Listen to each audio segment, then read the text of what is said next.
नमस्कार दोस्तों, आज हम मर्चेंट नेवी शिप्समैन पावर के बारे में बात करेंगे। जी हाँ दोस्तों, ये जो बड़े बड़े शिप्स समंदर में तैरते हैं, उनको चलाने के लिए बहुत पावर की जरूरत होती है। आज हम उन्हीं पावर टाइप्स के बारे में डिटेल में जानेंगे। चलिए शुरू करते हैं। सबसे पहले बात करते हैं आईएचपी की। आईएचपी यानी इंडिकेटेड हॉर्स पावर। यह इंजन के सिलेंडर में जनरेट होने वाली टोटल पावर को दिखाता है। इमेजिन कीजिए इंजन एक फैक्ट्री है और सिलेंडर उसमें लगे मशीन्स। तो आईएचपी ये बताता है कि ये मशीन्स कितनी पावर प्रोड्यूस कर रही हैं। ये पावर इंजन की साइज और डिजाइन पर डिपेंड करता है। ज्यादा बड़ा इंजन ज्यादा ईएचपी। सिंपल, लेकिन ये पावर डायरेक्टली शिप को नहीं मिलती। इसमें से कुछ पावर तो इंजन के अंदर ही फ्रिक्शन और हीट में वेस्ट हो जाती है। तो एक्चुअल में कितनी पावर यूज होती है वो हम आगे जाकर देखेंगे।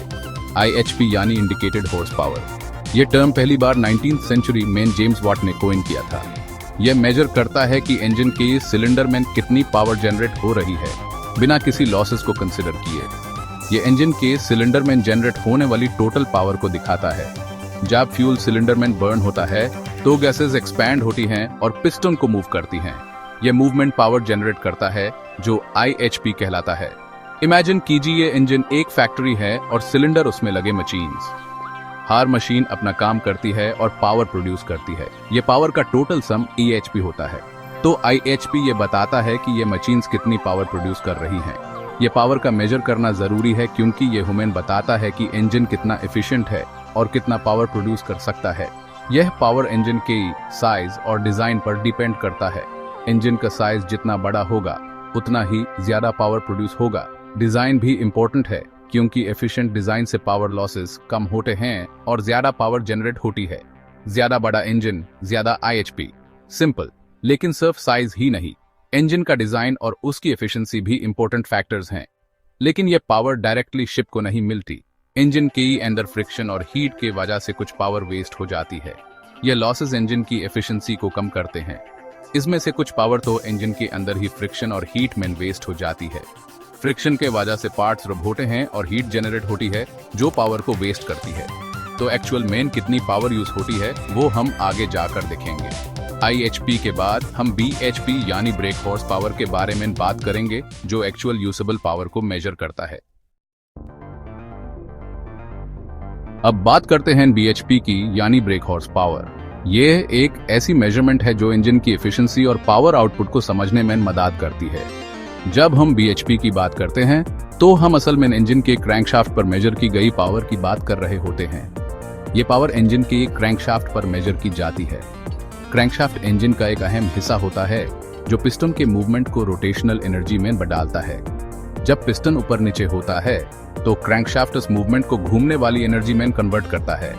क्रैंकशाफ्ट वो रोटेटिंग पार्ट होता है जो पिस्टन के ऊपर नीचे होने की मूवमेंट को रोटेशनल मूवमेंट में कन्वर्ट करता है। यह प्रोसेस इंजन के अंदर फ्यूल कंबस्टन से शुरू होता है जहां फ्यूल जलता है और पिस्टन को मूव करता है। यह मूवमेंट क्रैंकशाफ्ट को घूमने में मदद करता है जो फिर पावर को ट्रांसमिशन सिस्टम तक पहुंच जाता है। तो आईएचपी में से कुछ पावर के वेस्ट होने के बाद जो पावर क्रैंकशाफ्ट को मिलती है वो है बीएचपी। आईएचपी यानी इंडिकेटेड हॉर्स पावर इंजन की टोटल पावर आउटपुट को रिप्रेजेंट करता है, लेकिन इसमें से कुछ पावर फ्रिक्शन और हीट के रूप में वेस्ट हो जाती है। जो पावर बची रहती है और क्रैंकशाफ्ट तक पहुंचती है उसे हम बीएचपी कहते हैं। बीएचपी को मेजर करने के लिए डायनामोमीटर का यूज किया जाता है। डायनामोमीटर एक ऐसा इंस्ट्रूमेंट है जो इंजन के क्रैंकशाफ्ट पर लगाया जाता है और वो पावर आउटपुट को मेजर करता है। यह इंस्ट्रूमेंट इंजन की परफॉर्मेंस को एक्यूरेटली मेजर करने में मदद करता है। यह एक ऐसा इंस्ट्रूमेंट है जो इंजन के क्रैंकशाफ्ट पर लगाया जाता है और वो पावर आउटपुट को मेजर करता है। डायनामोमीटर के थ्रू हम इंजन की एफिशिएंसी और उसके एक्चुअल पावर आउटपुट को एक्यूरेटली जान सकते हैं। यह मेजरमेंट शिप की परफॉर्मेंस और फ्यूल एफिशिएंसी को ऑप्टिमाइज करने में भी मददगार होती है। तो बीएचपी हमें यह बताता है कि इंजन एक्चुअली कितना काम करने के लिए तैयार है। यह मेजरमेंट न सिर्फ इंजन की हेल्थ को मॉनिटर करने में मदद करती है बल्कि यह भी इंश्योर करती है कि शिप अपनी मैक्सिमम एफिशिएंसी पर ऑपरेट कर रही है। इससे हम इंजन की मेंटेनेंस शेड्यूल को भी बेटर प्लान कर सकते हैं और किसी भी पोटेंशियल इश्यू को पहले से आइडेंटिफाई कर सकते हैं। आगे बढ़ते हैं और बात करते हैं SHP की, यानी शाफ्ट हॉर्स पावर। जैसे कि नाम से पता चलता है, ये पावर प्रोपेलर शाफ्ट पर मेजर की जाती है। क्रैंक शाफ्ट से पावर गियर बॉक्स की थ्रू प्रोपेलर शाफ्ट तक जाती है। गियर बॉक्स इंजन की स्पीड को कंट्रोल करता है और प्रोपेलर को सही स्पीड पर घूमने में मदद करता है। तो BHP में से कुछ पावर गियर बॉक्स में भी वेस्ट हो जाती है। और फाइनली जो पावर प्रोपेलर शाफ्ट तक पहुंचती है वो है SHP। SHP ह्यूमन ये बताता है कि कितनी पावर एक्चुअली प्रोपेलर को घुमाने के लिए अवेलेबल है। अब बात करते हैं TP की, यानी थ्रस्ट पावर। थ्रस्ट पावर एक ऐसी शक्ति है जो किसी भी शिप के लिए बहुत जरूरी होती है। यह पावर शिप के प्रोपेलर से जनरेट होने वाली थ्रस्ट को मेजर करता है। जब प्रोपेलर घूमता है तो वो पानी को पीछे की तरफ धकेलता है।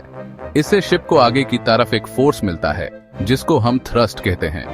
थ्रस्ट पावर यह बताता है कि प्रोपेलर कितनी जोर से पानी को पीछे धकेल रहा है और शिप को कितनी आगे बढ़ने की कोशिश कर रहा है।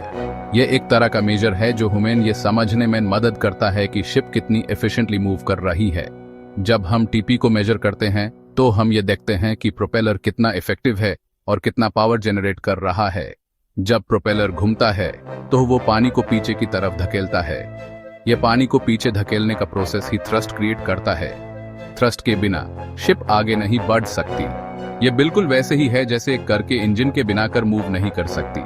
प्रोपेलर का डिजाइन और उसकी एफिशिएंसी भी TP को अफेक्ट करते हैं। इससे शिप को आगे की तरफ एक फोर्स मिलता है जिसको हम थ्रस्ट कहते हैं। यह फोर्स शिप को आगे बढ़ाता है और उसकी स्पीड को मेंटेन करता है।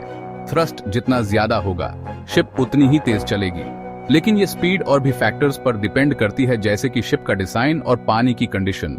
अगर पानी स्मूथ है तो शिप ज्यादा एफिशिएंटली मूव करेगी।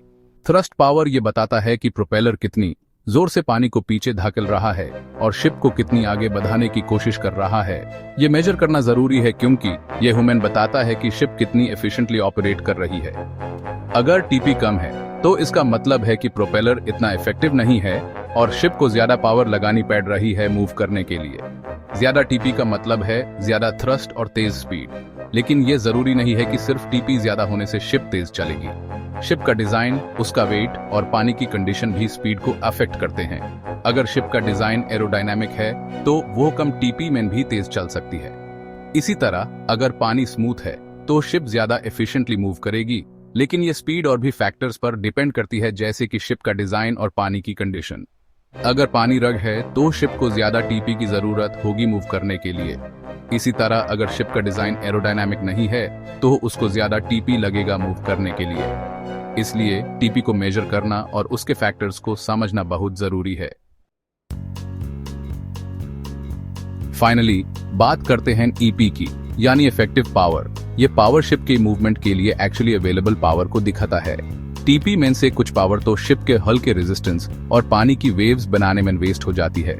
तो जो पावर एक्चुअली शिप को आगे बढ़ाने के लिए यूज होती है वो है EP। EP को कैलकुलेट करना थोड़ा कॉम्प्लेक्स है क्योंकि ये शिप की डिजाइन, स्पीड और पानी की कंडीशन पर डिपेंड करता है, लेकिन ये पावर शिप की एफिशिएंसी को मेजर करने के लिए बहुत इंपॉर्टेंट है। दोस्तों, ये थी कुछ इंपॉर्टेंट टाइप्स ऑफ पावर जो मर्चेंट नेवी शिप्स में यूज होती हैं। हमने देखा कि कैसे इंजन सिलेंडर से लेकर प्रोपेलर तक हर स्टेज पर पावर जनरेट और यूज होती है। उम्मीद है कि आपको ये वीडियो इंफॉर्मेटिव लगा होगा और अब आप शिप के पावर के बारे में बेहतर समझ पाएंगे।